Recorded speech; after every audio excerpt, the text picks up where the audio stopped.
Welcome to Divisionalysis. I'm Fog. Today, an overlooked, undervalued statistic. But I can tell you, it's a game changer. We're going to open the door on some game-changing stats and facts about optimal range. Let's go.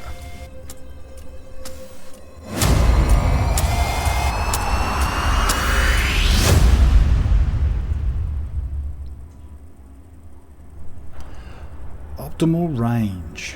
One of those stats that many people just brush off, maybe glance over.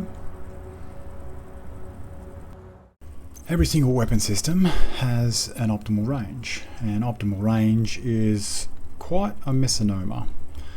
Let's take the AUG A3P and have a look. We can look at it through the stats sheet. We can see here that we have 18 meters as its range, but you can also find it, if you look down the bottom left, from the stats sheet. We see it under weapon handling, and more aptly, it's named damage drop-off.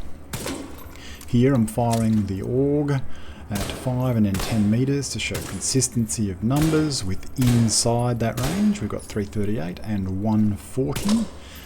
15 meters, we should see 338 and 140 still within the optimal range, or within the damage drop-off. And now we move to 20 meters, outside that range. And what we see is that we're no longer getting those 338 and 140 numbers, and now the drop-off has begun. Let's move over to the other side, continue to increase the range. Now at 25 meters. Coming down from 119 down to below 100 now. 35 meters. And now we see 110 and 45,695. 2/3 of what the damage was at the ceiling.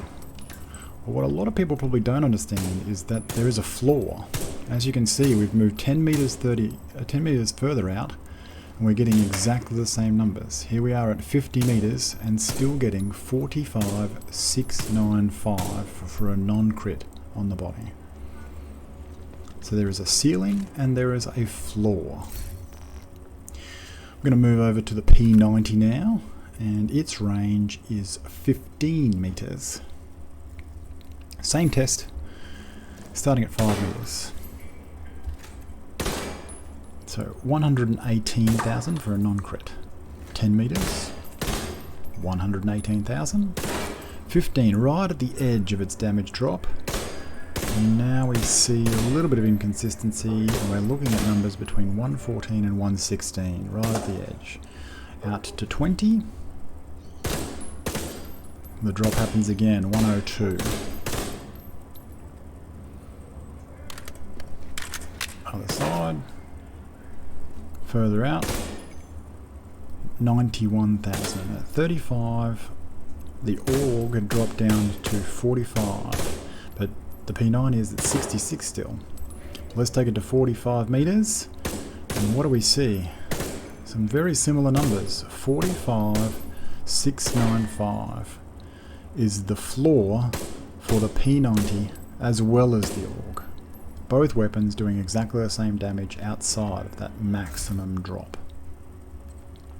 But here's something that I don't know that a lot of people actually know, and it is a game changer, certainly.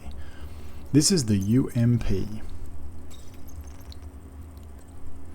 Compared to the P90, it shows that it has a faster drop-off than the P90, and it should reach that floor, or the maximum drop-off level, at a much faster rate.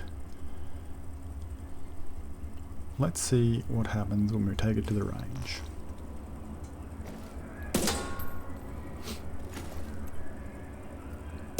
Five meters, 159,934.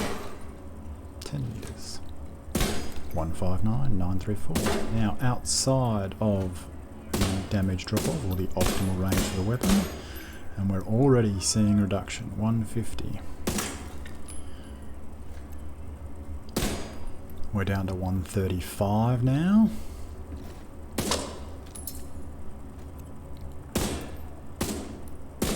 127, and at 35 meters the AUG had already reached that floor, 111954. That's more than what the P90 was. And at 45 meters, we are still achieving 111954. It's reached its floor, but its floor is more than double that of the other two weapons that have been tested already. Now I took 8 SMGs. Now I was using SMGs because both their ceiling and their floor occur within the limits of the shooting range, and here you can see 8 different weapons, and this is damage over distance. This is not damage per second, this is just literally bullet damage by distance, and here you can see this orange line is the UMP.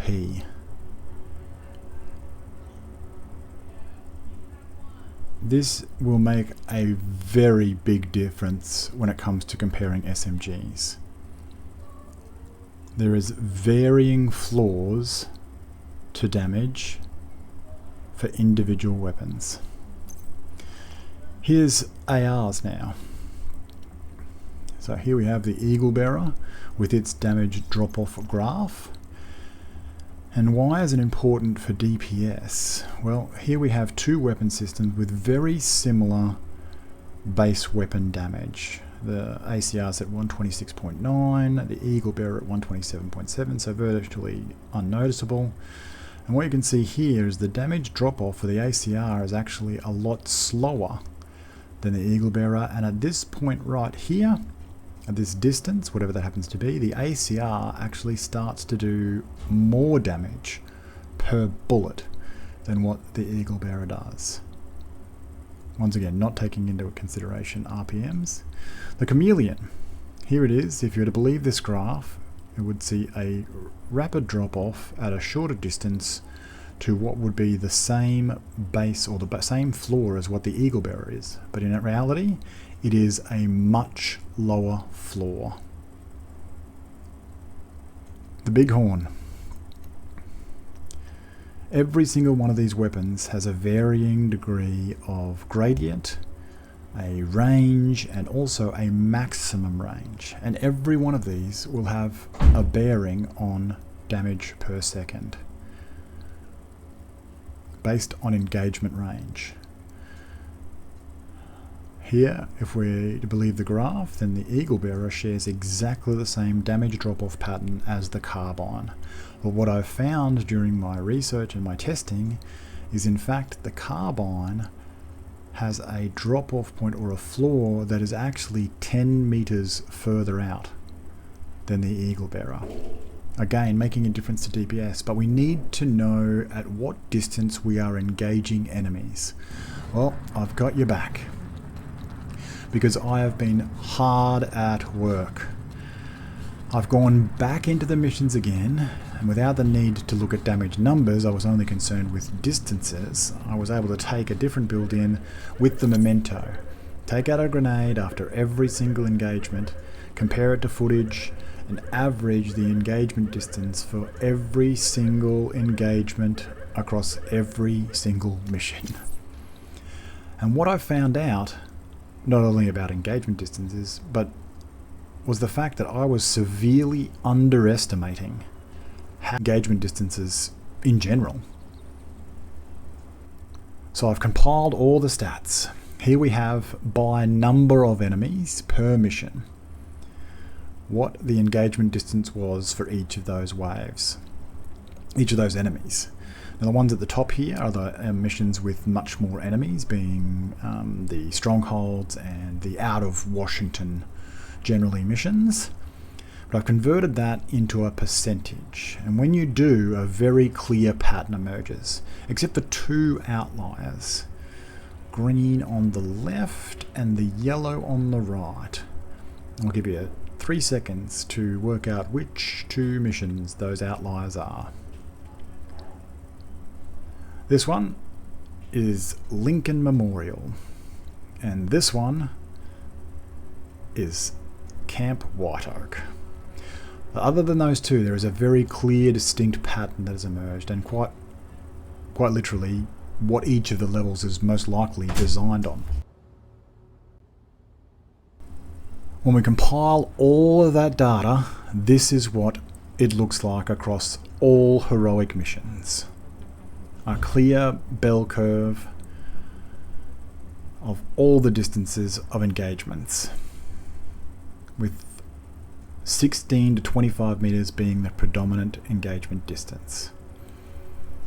When you convert those into percentages, at 0 to 5 meters, it's just 0.5%. Generally only when a rusher gets through or blindsides you. Less than 15 meters is 25%, a figure that I thought was much higher. The highest being 16 to 25 meters, more than a third of all engagements occur within this 10 meter range. And what really surprised me is the amount of engagements that occur outside of 26 meters.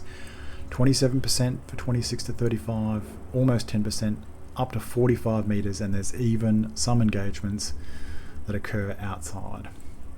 Now, what does that mean to DPS? Well, if you remember this list from my last video being assault rifles compared, there were a few things that I said were not included as part of those percentages.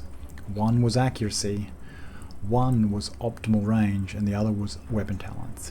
I now have all of the stats and the inputs in order to make the adjustments to DPS for all of those weapon systems in that list.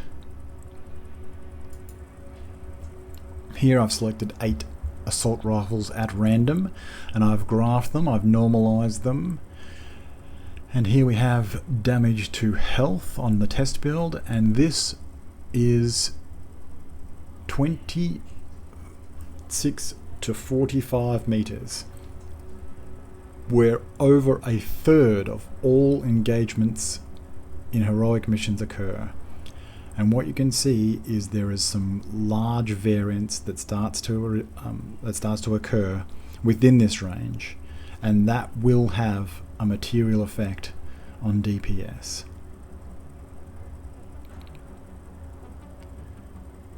When it comes to comparing SMGs, this is only 8 of them, but optimal range stands to be the statistic that will be the predominant definer of what is the highest DPS SMG.